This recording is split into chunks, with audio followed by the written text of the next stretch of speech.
Welcome back. Let's check out the cumulative overnight volume, the advanced decline cumulative average. Okay, and we've got the Elliot oscillator pulled up just for fun. And we're going to use GameStop as our example, at least to start out, and then we'll move on to some others that are in our watch lists. So let's look at this huge timeline here, okay? We can see the spikes happen when there's movement in the greater than normal overnight volume, okay? And we see this advance, okay? This advance goes up, and that's a good sign that we should get in, okay? And then you get the explosion, okay? Then there's the decline, okay, the decline again. Okay, now let's go back to the big pop, okay, the big one. Let's see what really happened in these indicators when this huge thing happened here. All right, now all coming up to this, $62, 63, and then boom, it exploded. That wasn't something that couldn't have been seen coming, okay? They had all the way from here to find it before it happened, okay? And it can be seen in the cumulative overnight volume. So we can see when something's starting to happen. All right, now knowing this, we would have used this as the signal to get in, and we waited a couple days, and we really see this huge decline here, this big spike downward, but yet price, just looks like, just kept climbing. You got a down and then an up, and then, okay, you got a down and then an up. Okay, again here, huge overnight volume, 4160. Now price went down a little bit, but then, 41, 43, okay. So if we would have used this as our signal here, 38.37, all the way up to 41.60, or let's even go back to the first day it exposed itself, which would have been right here at the low, 1880, current 1974, the next day 1987, the next day 2024, the next day 3583, and the next day 3798. All right, so, and we see this in this advance, okay? So once we see this bounce here on our advance and decline, we see it starting to come up, all right? But not only do we see it starting to come up, then we see the overnight volume come in. And then we see on the Elliot oscillator, right as the overnight volume comes in, boom, it hits positive. And then there is your possible entry. And if that wasn't your entry, this definitely was. This definitely was. So that looks great. So we had plenty of time to see that and get in on it, okay? Once again, here's where the volume exposed itself, and then you got in for the ride, okay? Even there was a decline here, but still, that worked. Okay, now here that wouldn't have worked, all right? But we wouldn't have taken that trade because of this decline here. That shows us that this is not a good trade, all right? So now we see a recovery, and we see the low happen. Now the low has identified itself. You get huge overnight volume the very next day, and boom, price blows up to $67, $17 per share in one day. So the overnight volume is very, very important to watch. Let's find it again. Here it happens again, 45.91, 45 or 43.87. Okay, but if you would have held in there just a couple days, boom, it happened. There was your explosion. So once again, it took some time, but it was still riding above this line, and it didn't break below it, so it was a hold. Now, that could be the potential squeeze. All right, so maybe we want to find that squeeze. So let's do that. Let's go in here, and I have a scan that's pulled up, and it just identifies the squeeze. It doesn't show any of the volume stuff. So let's pull that up here, and I believe that's this one, the number 3. The number 2 is the Squeeze Pro version. Okay. Now we may have to overlay 1 or 2 of these to make them work, or make the floating P&L go away for now, which means one of them is a strategy. Okay, so we'll make that go away. Now it should show. All right, so this is our squeeze indicator. Now let's take it and just put it right over top of our volume indicator. Now we'll be able to see when there's a squeeze happening, and we'll see when there's greater than overnight volume during. So here it happens. All right, there was a huge squeeze, and then pop, right when it went out of it, boom, it blew up. Huge overnight volume inside of a squeeze. All right, now you can go back and retest that history throughout time and see how it goes, but huge overnight volume and then a squeeze. Okay, so it squeezed price upwards. Okay, huge overnight volume. Okay, that looks like the advance was coming above this line here. All right, but this was still low, so remember, we wouldn't have taken that trade. Okay, so we can see what's happening. All right, now let's test this against, let's just say Tesla. I wanted to use GameStop because that's the one that's popular right now. But let's put it up against something else. Okay, here, I mean, that was true. Now we can back out and find before our runs happen and see, okay, no cumulative volume, overnight volume, and then price goes up. Okay, and we also have our squeezes here that we get to see. Okay, huge overnight volume come in. All right, but this was below zero. Would we have taken that trade if it exposed a low? We would have. Okay. It did not expose its low there. It exposed here, at least in this particular indicator. Okay. But that could have been a possible trade, this giant hammer. All right. Here. And that was accurate. Price did go up.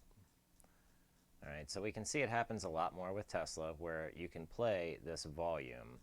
Now, it's not always going to be correct, but when it is greater than the average, price usually does go up. So you can plan to come in and get a little piece of the action. Now, this is a 1 hour chart.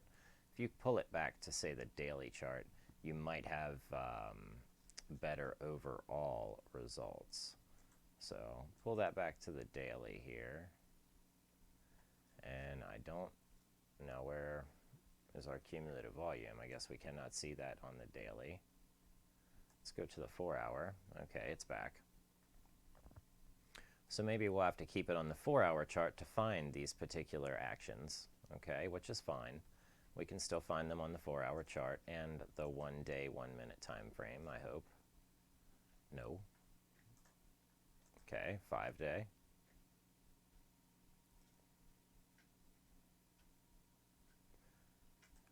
Minute. Yeah, that shouldn't be too hard for it to load. Okay. And it does show it in this bar graph, all right?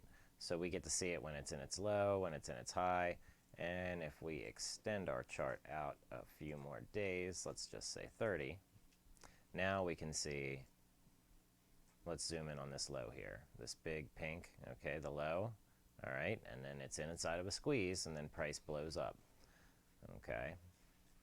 So go back and we'll look for those particular actions. So just knowing when the overnight volume is greater is a good sign to be looking for. So we can scan for that. Now we can scan for it in the daily, the 4 hour, the 1 hour time frame. Let's see what we can get on the 30-minute time frame. The 30-minute time frame seems to be, and the 15-minute time frame. Okay. So maybe let's just go with the 4 hour and 1 hour for now. All right, and now we hit our pencil. Let's get rid of this. Now we'll add our condition here. Now this condition is just, it's going to be the study, and we're going to see how it's going to end up coding out. So cumulative overnight volume. Okay, offset. Let's see what we plot. We plot average overnight volume and then cumulative overnight volume. All right. Now cumulative overnight volume. And we're going to need to go with, say crosses above or is greater than. Okay. And let's hit cancel. And we'll hit cancel real quick. Let's go over here to this chart. And we need to figure out something. Now let's come in here to our code and figure out how it's written out. First hour trading, main session, night session, paint bars. Okay, hide on daily. So we don't want it to hide on daily, so that's just mean. So let's not hide on daily.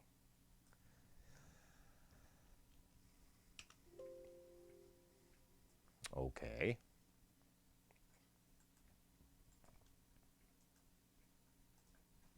I'll fix you right up. Take away my daily, the cumulative overnight data. And teach you. Paste. Take that away. Get that out of there. All right. Excellent. Now, cumulative overnight volume.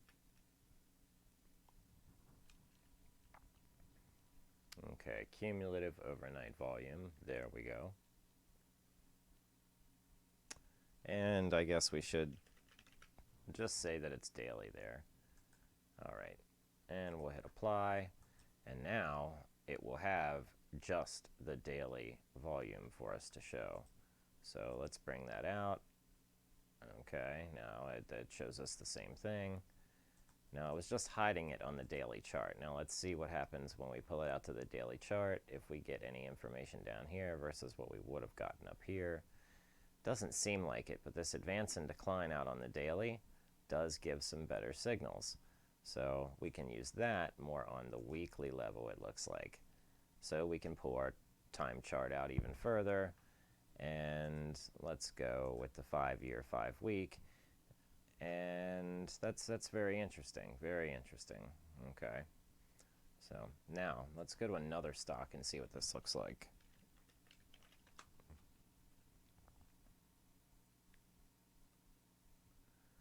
Similar.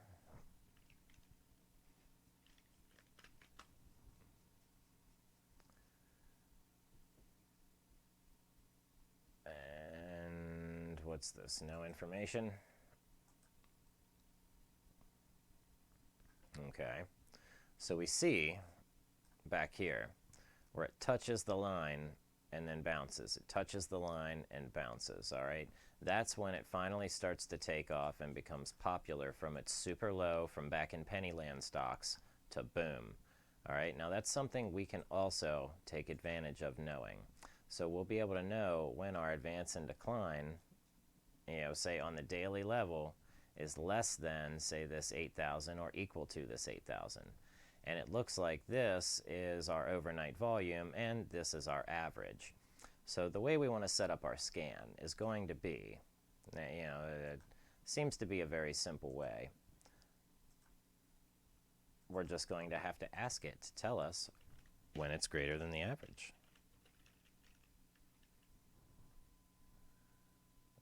Okay, cumulative overnight volume.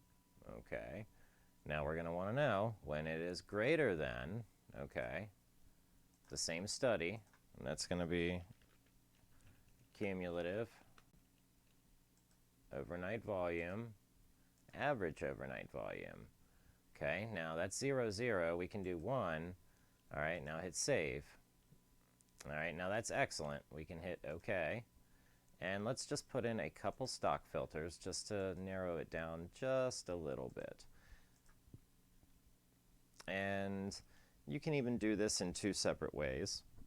Let's start with, say, our stocks that are at least greater than $1.50 and take it all the way up to, say, this 2,000. Okay, and then we'll come in here and we'll do something like, you can do a sizzle or all optionable. We want a sizzle index of at least 1, and that's going to give us stocks that should be having options movement, and that will be good for reversing your position and being able to short. Okay, and I like picking a beta of 1, but that's not always the most necessary thing. And of course, volume. You want decent volume. So let's just say for our decent amount of volume, we want at least 20,000. For our minimum to whatever the maximum is. And we'll hit scan.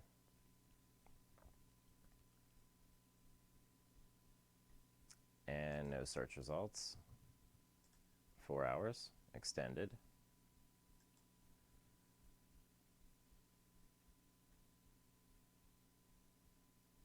And this doesn't mean that this doesn't work. Okay, so come over to your ThinkScript editor. Now, let's copy this. We'll hit OK. We want to make sure that little piece of code is a working piece of code. So let's test it. We're going to have to get rid of some of these things here, and that's okay. So we'll build a strategy here, and we just want to know if the data that we have is plotting. So take it in here and just paste what you've got, and of course make sure to declare that lower.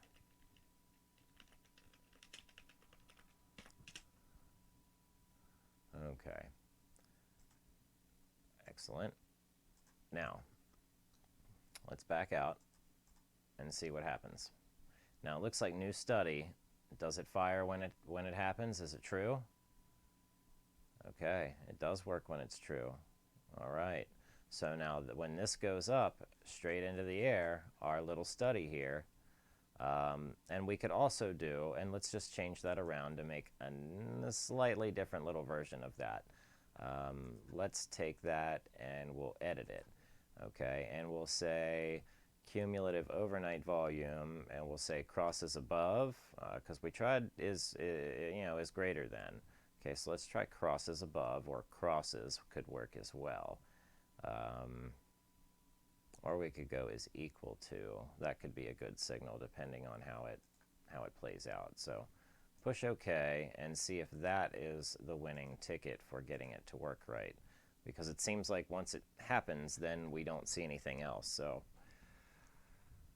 okay. So let's ThinkScript editor this. Same deal. Come over here to our chart, and we will create it. Same thing, paste it right here where the close is.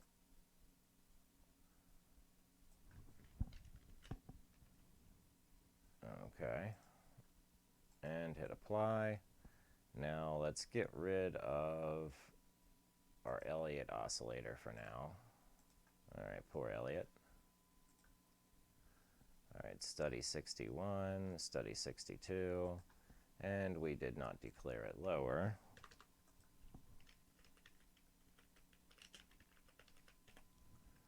Excellent. Okay.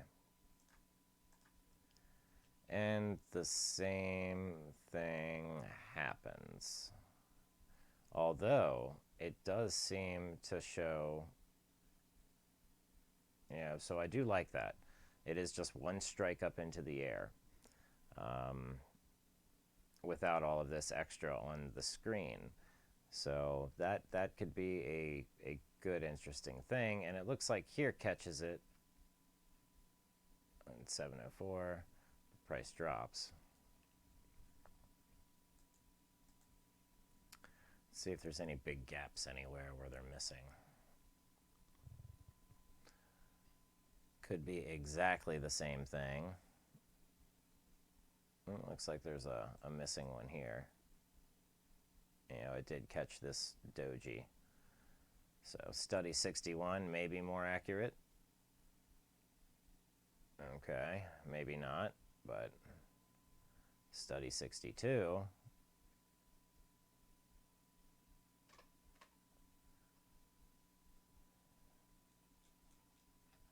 And let's just see what happened here. Now this was a big doji, or a hammer doji. Oh, okay, big doji. So, it kind of did catch that one, didn't it? Okay. But it wasn't in a green, green time. So, okay. Let's use 62. So we'll get rid of that. And we'll hit apply. All right, now let's go in here and see what way we can mess with it. Say numerical, switch to Boolean. We'll do an up arrow at the low. And we will change it to green. We'll hit apply, hit OK. Now let's see what we've got. Now we've got a little green arrow. Oh, look at that. Okay, now I've got a little green arrow. giving us a, saying, look at me, I'm doing a thing. All right, now let's put that thing against that workhorse. All right, and we'll zoom out just to check it out once more. But that is how we can build that scan and use it and turn it into a lower study. That way you can always see it, but it doesn't have to be this clutter of information here. It can just show you, hey, look, things are happening. Okay. But ideally, I think we're going to want to find these lower arrows. The higher the arrow, the less likely we're going to want to take the position. So we may even want to look for an arrow that is less than 15 or 20 on this scale here. That might be a way to program that in. So it shows us the arrows that are low on the scale, less than 20. Okay, here's 3 of them, all right, all in workhorse, and we know for a fact it's been getting bought up. So, perfect. Now what can we look up? Let's see. Let's look up the nano dimensions and check that out. Greater than volume, lower arrow on Friday. Okay, looks like things might be starting to happen. It may even take a day or two, but things are starting to possibly happen, and it's getting squeezed. Okay. AMC, check that out. And we can see when AMC blew up, look what happened, up arrows all through the buying. I mean, these signs, the cumulative overnight volume was telling you buy, buy, buy, buy, buy, buy, buy, buy, buy, buy, buy, buy, buy. And what happened? Everybody held their shares. They, put in options. Look what happened. Boom, it blew up. And here's another little mini explosion from it, and it'll probably settle back down, and, yeah. Okay. And we'll check Palantir.